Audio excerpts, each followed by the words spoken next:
Hello, guys, gals, and non binary pals. Welcome back to another video. I'm Lena, and today we're going to be talking about types of play. Now, for a little disclaimer, this video will not be able to go over all types of play. However, we are going to be going over some of them. And as we've already said before in our BDSM The Basics video, it's important to research the type of play you're going to be engaging in prior to the scene itself. And it's also important to note that dominants and submissives can enjoy multiple types of play. We are going to be attempting to do this in an alphabetical order. However, there may be some errors, which we do apologize for. To begin, we're going to start with age play.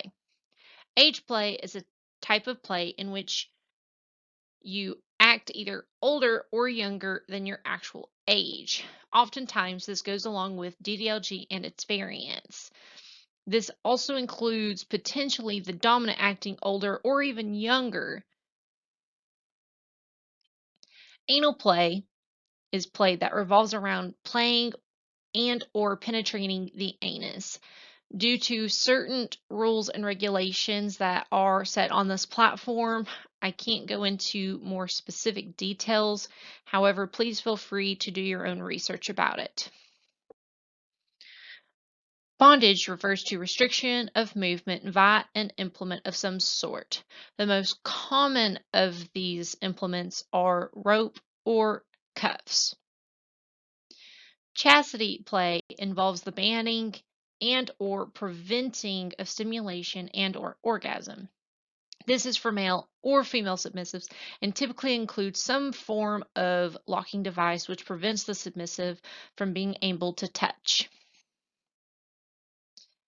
Impact play obviously has to deal with some form of something having an impact with another person or thing. This can be done with either the hand or some other implement such as a flogger or hairbrush. Pain play refers to pain that can either be physical or mental and can be inflicted from someone else or can be received. The level of pain is dependent on the submissive's comfort level and one specific type of play they're going for. Kind of what I mean by this is the fact of there are some submissives who engage in pain play, however, they don't have a high pain threshold, and that's okay. But there are also some who they currently have a low pain threshold, however, they want to improve their pain threshold. So each time they play, or even during that particular scene, the strike will get harder and harder. The pain will be slightly increased so that later, their pain threshold might be higher. Pet play refers to pretending to be a pet. This play typically goes along with people who are pets and their trainers. Pets can be more than one type, and the types themselves can be very diverse and vary. The most common types of pet are puppies or kittens. However, they can be as diverse as someone being a dragon. Sensory deprivation has a number of factors. However, all of them deprive, in particular, the submissive of something. This could be their sight, like with a blindfold. This could be with their physical touch, like, for instance, putting them in suspension where they can't feel the floor, or even their speech, such as a gag. However, this kind of goes along with another type of play, sensation play. Sensation play uses implements that we kind of went over before, and it can cause the submissive to feel other things like heightened things.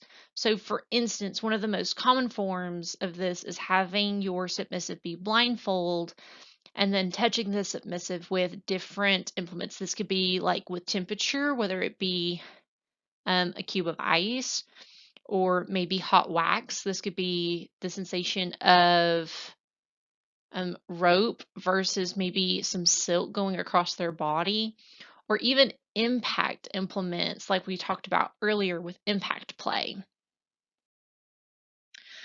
Worship, again, it's something that is very diverse and has a level of different things. At the heart of it, the submissive is worshiping some part of their dominant. This could be body, this could be genitalia, this can be feet, boot, etc.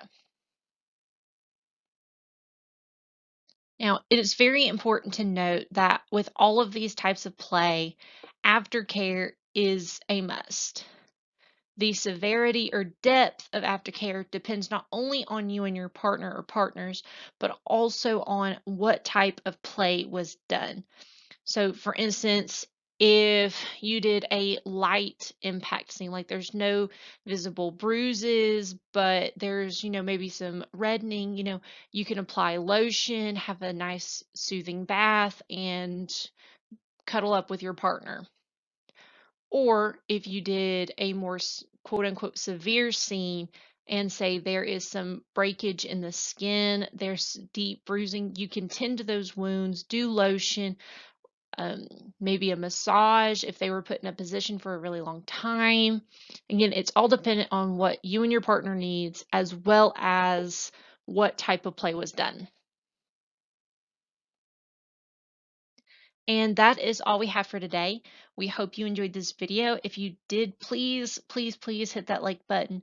And if you'd like to hear more from us, please subscribe and hit that bell so you get notified whenever we post new content. And remember, stay safe and stay kinky.